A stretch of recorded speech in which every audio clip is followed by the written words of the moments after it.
I recently created this cool ball bounce animation sequence for a project I did in After Effects, and in this video I'm going to be showing you how I did that. Let's get into it. Our focus is on the ball bounce, into this box, and then it sort of slides across. And the illusion of it being trapped in the box is actually pretty simple, so we're just going to look at that now. So what we'll do is we'll create a new composition. I think 15 seconds works fine. Let's create a background. Let's do solid. Let's do turquoise. Actually, turquoise was the original color.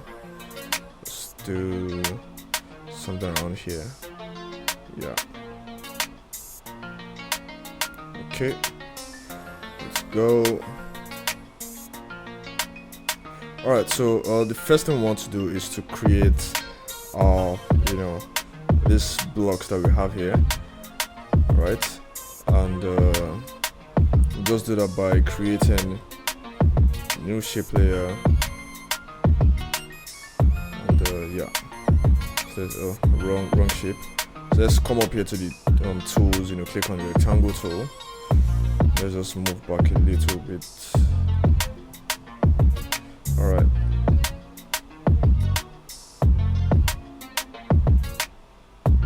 Trying to get this properly. Okay, so we can just do this here. And because of the way the shapes animate, I would want to bring the anchor point to the bottom. So there are two anchor points. There's the anchor point for the layer itself, and then there's the anchor point for the shape, the shape object. Let's just bring both to the bottom. Alright, so what we can do now is to just make sure the opacity is correct. Still having this issue, so let's just make that 100%. And now to make this easy, or let's animate this first. So let's come here to transform, come down to scale. Yeah, so this is where we are. Let's just move this forward a bit and uncheck the link, what basically ties the scale, the height and width together, and let's just bring the height to 0. So that gives us this illusion of the shape coming from the bottom. So select these keyframes. Easy is go into our graph editor and just give it some nice pull. So just drag this to the side. Drag this to the side. Now to make things easy, what we're just going to do is to duplicate this. So just Ctrl D to duplicate, and now we can shift this to the side. Yeah, so let's see what our reference is. Okay. Alright, so let's just move this to the side.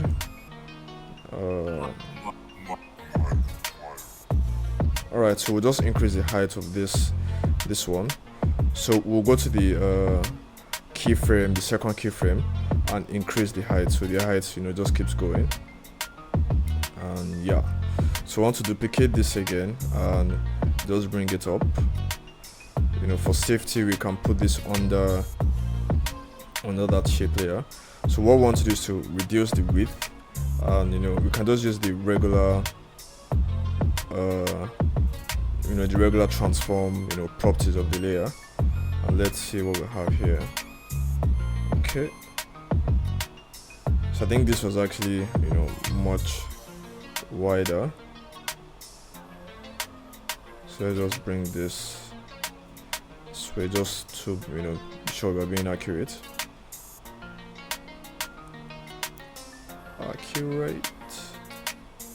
Okay, and now let's bring this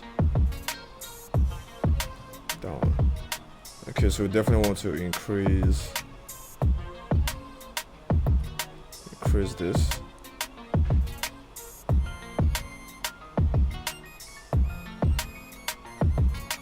Let's see. I'll tell you that I may just freestyle this, to save us the time, but then yeah, this is what we have here. So let's just align these two together. Let's right align them. Great, so now we know what we have. Now let's bring the anchor point to the bottom as well. Okay, so let's change the colors. Let's have different colors here. I mean, it doesn't have to be the same color as what we did in the video. So let's bring this, and yeah, looks cool. Even though I don't like this though. Change a little too on the light side.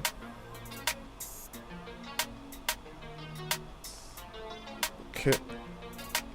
Alright, I think this works. So now we have 1 to 3 more triangles to make, and I think this is basically a copy of this. So let's just Ctrl D to duplicate, and then okay, looks like we messed something up here. Alright, so let's Ctrl D, click on both layers, Ctrl D, organize and bring that up, and let's just shift this way. Alright, so I want to reduce the width of this, and also the height as well. If I want to bring this down, okay, bring this as well. And actually, let's remove this and just duplicate this other one here to have the perfect duplicate. Alright, so let's change the colors as usual.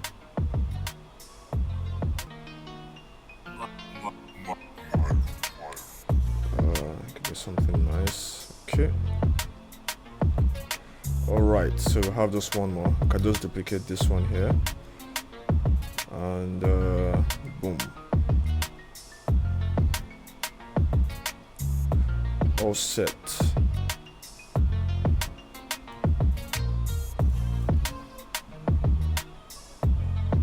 Alright, let's just change this color and move on to greater things. Alright, looking good. So now the trick is to create a shape for our ball. Let's create a new shape layer. Actually, let's offset the animations of this just so it looks neater. So we can just offset them to add some flair to it. Offsetting an animation is one of the ways to create nice looking. This is interesting. Something's going on here that I haven't sort of done before. Interesting stuff.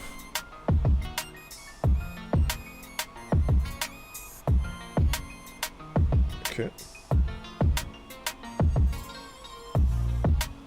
Alright, so let's have a look at that here. Because what I want to do is to make this one sort of animate last, because they have they're basically coming off of the original, like the rectangles below them. So I just have them animate last. Yeah, great. So that works. It looks more realistic that way. So what we'll do is we'll create a new shape layer.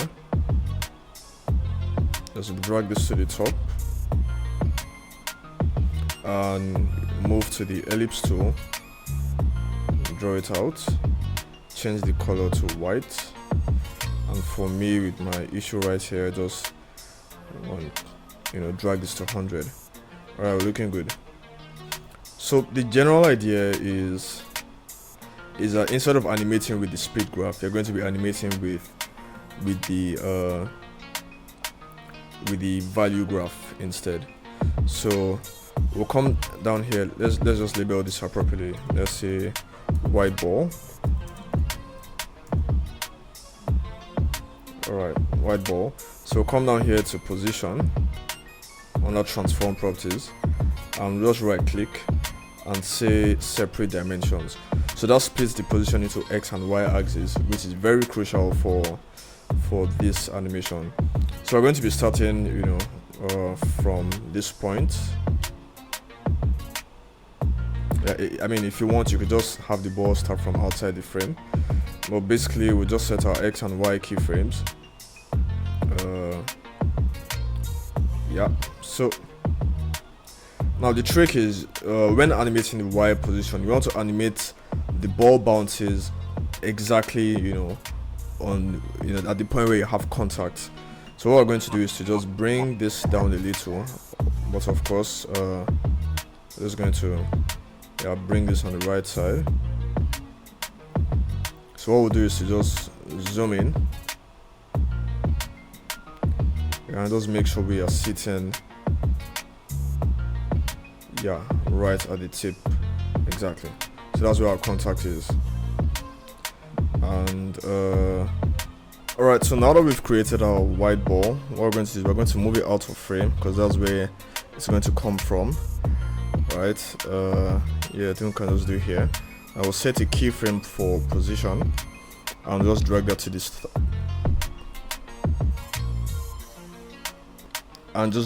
start.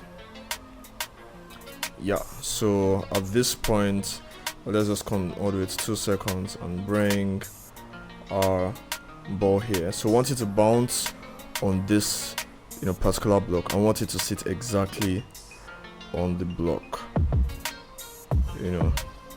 Alright, looks cool.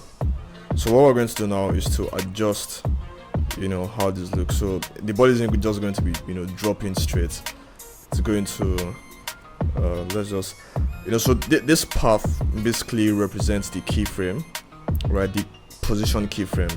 So if we move this here, the ball is basically going to start from there, which is very nice, way After Effects or sort of rigged up. So on second thought, I probably want it to start from here and just sort of bounce this way. So we're going to move down and bring our ball here, and what we want to do is to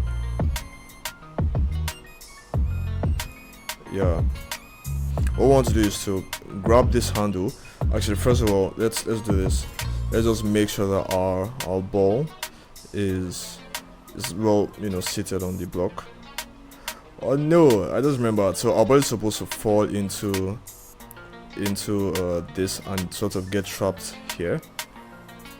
Yeah, so this is where we actually want our ball sitting.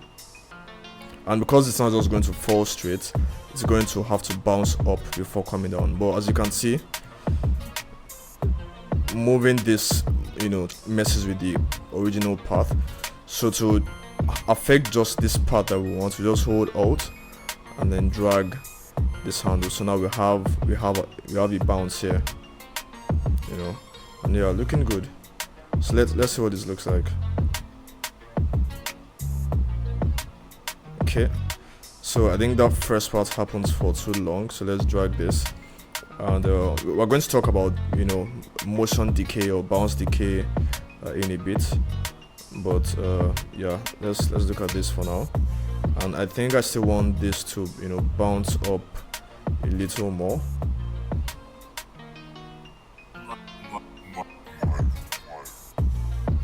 Yeah, so let's check this out. Oh, so now that means we need to move this forward because it's bouncing on the block before the block actually animates on. So yeah, now it looks better.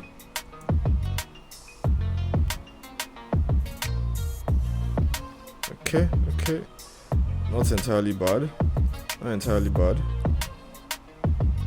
but then it feels a little unnatural though.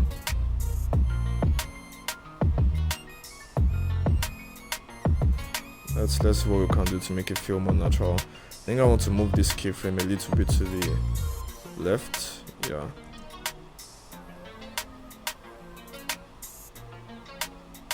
Okay, it's looking much better. And probably just reduce the bounce, so it's like it has lost a lot of energy after that first bounce. Alright. Okay. So now the thing with ball bounces is that physically when a ball bounces, it loses energy over time. So the more the bounces, or as the ball bounces, the less it bounces up. So the first bounce, the ball will bounce up really high. Third bounce, it bounces up not so much. Fourth bounce, there's very little bounce, and it just keeps, moving like that.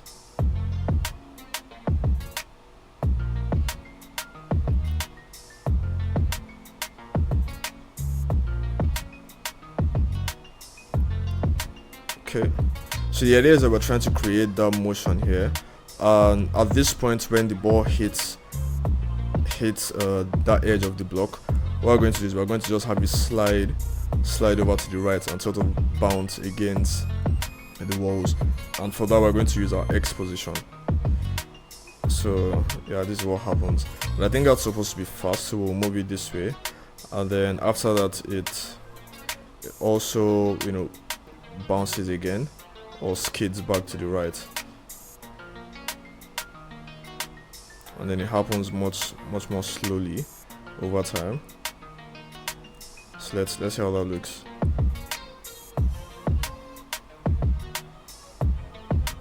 Yeah, so it sort of gives the illusion of okay, the ball is slowing down because that's hit the walls. So you can see that from the first bounce or from the first hit, the movement along the sides increases, and I think we can just step that up a little more and just still move it over. But you can see the spacing between these keyframes, for the side to side movement increases as time goes by, just showing you that the energy is dissipating. Exactly. So that's what we have here. Let's see how we can make the bounce feel a little bit more natural.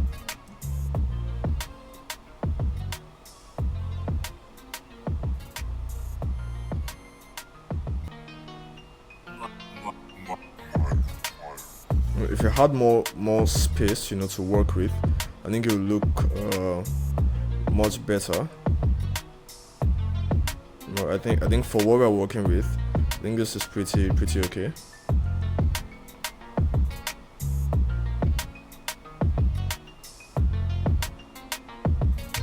I think I still want to reduce the bounce here.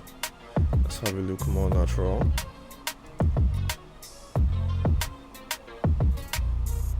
Nah, it doesn't even bounce at all, so let's leave that back up there.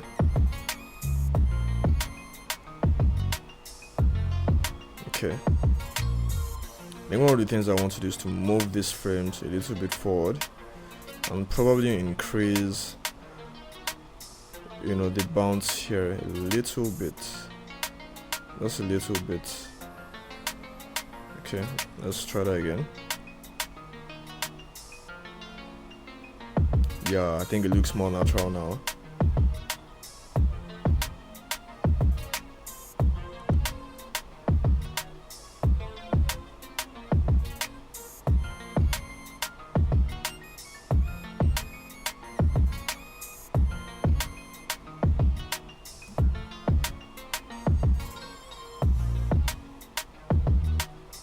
Yeah, so that's pretty much it. So the idea with ball bounces is that you basically just try to tweak things and make sure that the ball bounce has a very natural feel, and basically it's physically accurate. So you want to make sure that okay, you're looking at the ball trajectory. If ball is bouncing here, where is it more likely to bounce?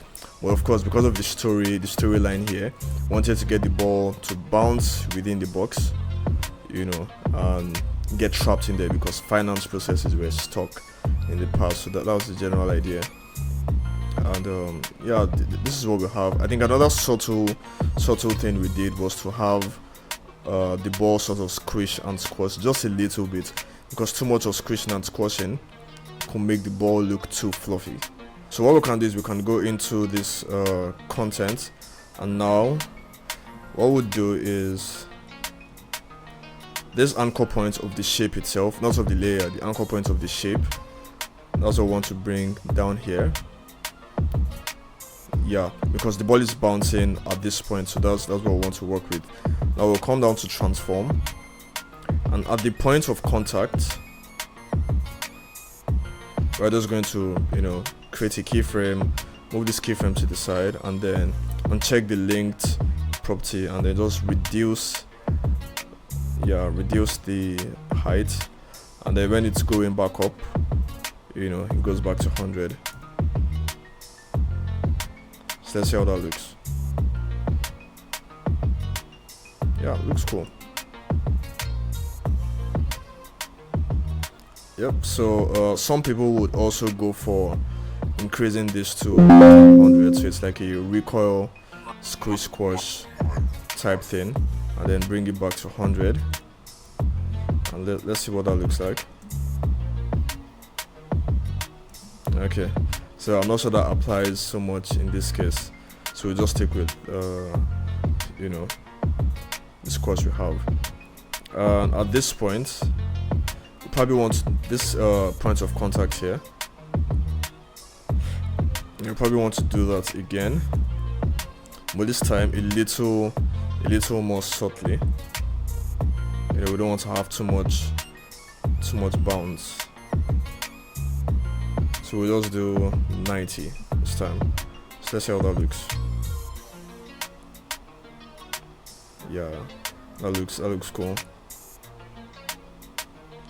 I want to move this to the side a bit. Awesome. So here's what we have.